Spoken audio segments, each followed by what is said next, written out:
Hi guys, I forgot the clicker. Can someone throw me the clicker, please? Meanwhile, I'm, as was introduced, Hannes Sapiens Sjoblad. I am a founder of a company called DSRuptive Subdermals, and we are working on the next generation smart health systems. Thank you very much. I'm also a biohacker. I'm fascinated by how we can use technology to improve ourselves and improve living systems around us. And what I'm going to share with you now is with a focus on healthcare, but also with some thoughts about the future, where I think we're going, and some things I think can be worthwhile and perhaps inspirational for you guys to tune into as well.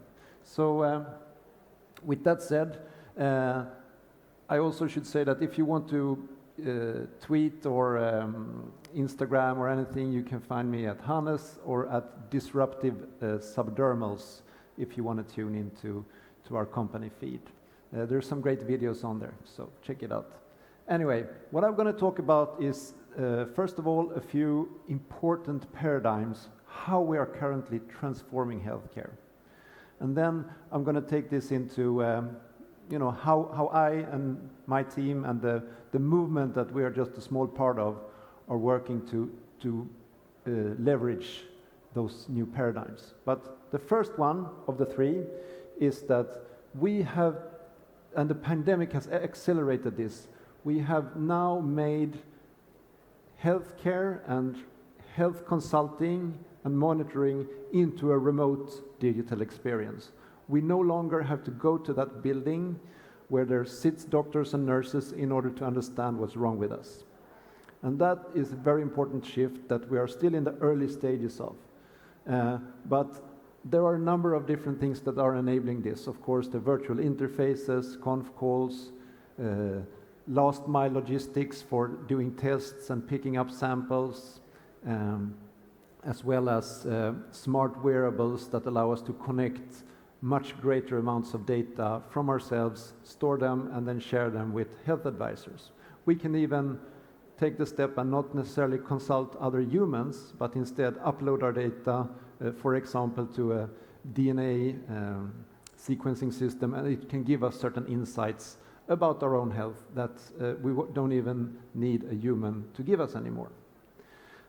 So that for me is the number one big paradigm that we are seeing right now, and that we, if we want to be successful entrepreneurs, need to navigate into. The second emerging paradigm is that we are making healthcare personal. In the old days, it was all about groups and averages. Okay, we have this new medicine, we have tested it on 10,000 people. On average, 42% of the participants had an improvement of 52%, but there was also a lot of people who perhaps did not show any particular effect, or the study was only done on men, so we don't really know how it works on women. And there are many weaknesses with these big statistical models. They must exist, but they are really not for everyone. But through, for example, genetic testing, personalized blood tests, and smart wearables, we can really enable each and every one of us to get our own health insights and also do individualized follow-up. What happens when I take this medicine? What happens when I change my diet in this way or other lifestyle factors? And we can see improvements in stress, sleep, heart rate, infection, and many, many other things. And the way we like to describe it is that we go from looking for the n in a sample, the number of participants, to be as big as possible, to science where n equals 1, where each and every one of us is a relevant sample. And that is a fascinating new paradigm as well. The third one is, of course, that we want healthcare to be increasingly preventative. Why wait until we're so bad that we need to do these massive interventions? If we can catch a cancer at stage 1 instead of in stage 3, it's so much easier to cure, it's cheaper, and of course the success rate is a lot greater. And nobody wants to go to hospital. To the extent we can do things preventative in terms of seeing, for example, trends early in the data and thereby avoiding falling ill altogether, there are only winners to that equation. The patients as well as the taxpayers and the entire system is not burdened in the same way. So with these insights that I am sure you agree with, let's take that into sort of what it means in practice. Well, for a business, this is a huge, huge business. These paradigms that I bring up, they are all enabled by the fact that we can now personalize data collection from each and every one of us. We can have a smart Apple Watch or something else that collects all this data. We may not need to take action on this data, but it's there the day we want it. And we can go back and look at it. Oh yeah, we can see these heart rate changes or behavioral changes if we look back into the data, and we can address things, and we can see, okay, if we make an intervention now, we can maybe avoid it getting worse. So my personal hook on this is also that we can see that wearables is a great business, but there are also some real weaknesses with wearable platforms. And this is why me and a few other enthusiasts, a growing group of enthusiasts, are embracing smart implants as a next generation solution for health logging. So let me describe how it works for a second.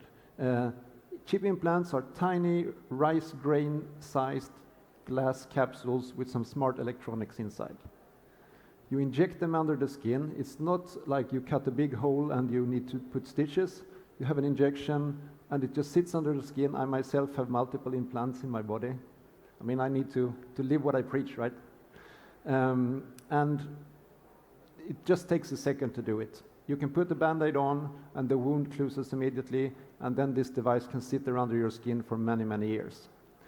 And the way it works for me, I, for example, have a tiny chip that sits here under my collarbone that reads my body temperature as soon as I touch with my smartphone on the outside. I'm happy to show you guys later, but it's not that easy to see from down there.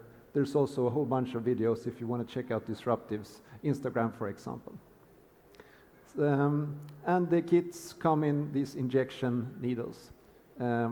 This is a well-established technology because we have been putting this type of implants in pets and livestock for many, many years, for decades. And increasingly there are also thousands of people who have chosen to have one of these tiny implants in their hand, you know, just for fun, to open doors, etc. But I see the great potential in using this for health logging, not just for door opening.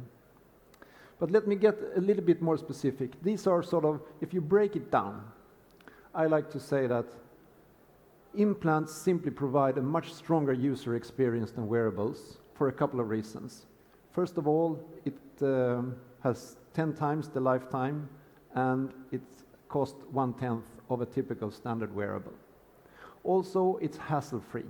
Once you have it installed, you never need to worry about it. How does it feel? What does it look like? Did I charge it? Do I want to bring it on my trip? Can I wear it to the party tonight? No, it's just there at all times, just like all your other body organs. They just sit in there, they do their job. Hopefully you don't disturb them, but when you need them, they are there. And also a chip implant, once it's in there, it cannot be lost or broken or stolen like anything you carry on the outside. So it's really a very practical and simple and also safe system. We did a clinical study last year in Stockholm, and we had no sort of adverse events. I mean, I have personally participated in implanting more than 1,000 people in the last decade, so I know how this works. I know this is a safe and robust technology. But, of course, implants are also controversial to some people. It's obvious if you look in the commentary fields of YouTube videos or in social media channels, right? Some people feel that implants are, you know, threatening. Can they be used for surveillance? How can I know who accesses my data, etc.? Well, let me tell you that the implant is passive. It means that it doesn't have a battery, so it cannot transmit any signal by itself. It only wakes up when you swipe yourself with your phone. So it's not possible from an implant to say where a person is. But since we we want to build an ethical technology. And we are, of course, paying a lot of attention to the criticism that we see. Some of it may be crazy, people who say that it's against God's will to put the device in yourself. But there are also some very sound, reflections. For example, what about data protection? What about privacy? What about hackers, etc.?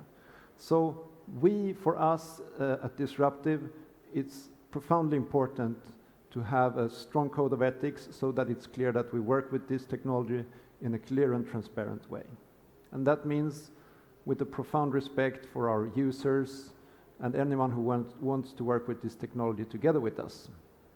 And for example, I myself am completely against any kind of compulsory implanting program. So if there's a government that says we must implant everyone, or if there's a nursing home that says you must implant all the old people, you will find me on the barricade saying this is a bad idea. But essentially, I think this is technology for good that can really liberate us, that can give millions of people access to their own health in a safe and easy way. And what I want to say is that how we think of this, and if there's just a single thing that I want you to remember from my short talk, is that whatever we do with technology, chip implants, yes, but also all the other ones, we must keep in mind that technology should be used to humanize, not dehumanize. The moment we feel that something is used for dehumanizing, we're on the wrong path.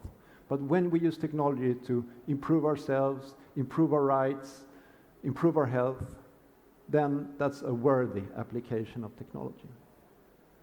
In a bit philosophical sense as well, I want to say that applying technology to ourselves, what is it that makes humans different from animals? Is that we use technology. Yeah, a monkey can take a stick and dig a little bit, but they don't save that stick and use it the day after. They don't improve the stick. They don't add more sticks to it. That's the difference between using a basic tool and using technology. Technology is something that we improve over time. And the interesting thing is that when you look back in history, across the world, in all different cultures, from Inca Indians or Aborigines in Australia, Maoris in New Zealand, steppe warriors on the Siberian steppes. Interestingly enough, they have all worked with modifying their bodies with technology. We find it in Egyptian mummies. They all have tattoos, interestingly, in all these cultures. So my observation is that modifying ourselves with technology is really a very natural thing to do. It's a human thing to do.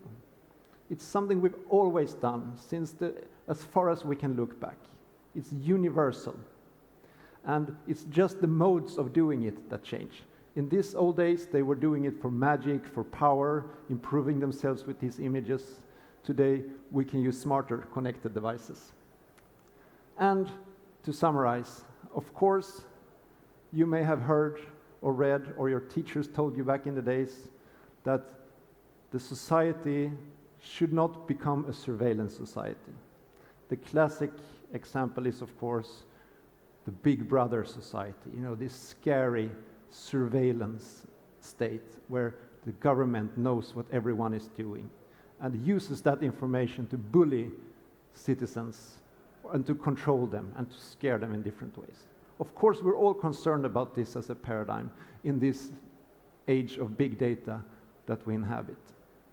But I also don't want us to be completely clouded in our judgment by these dystopian stories. Yes, they are powerful and compelling, but there are also other narratives. So when people come to me and say, Hannes, are you building a Big Brother society with your smart health logging technology? I want to tell them about the other paradigm, how I see it, and that is, I want to talk about what I call the Big Sister society, not the Big Brother society.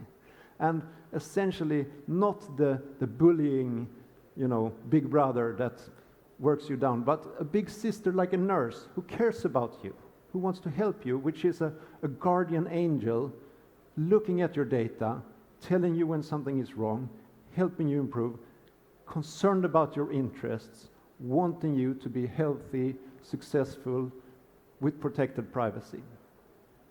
That is what I want to work on, and that is the mission that keeps me up in terms of creating the next generation of health systems. So sometimes people tell me, Hannes, I can tell you didn't have any big sister when you grew up. And that may be true. Yeah, I had a couple of big brothers. But essentially, you still get the point of what I'm saying. It's a bit about the mindset of how we look at this big data society. Thank you, guys. Thank you for listening.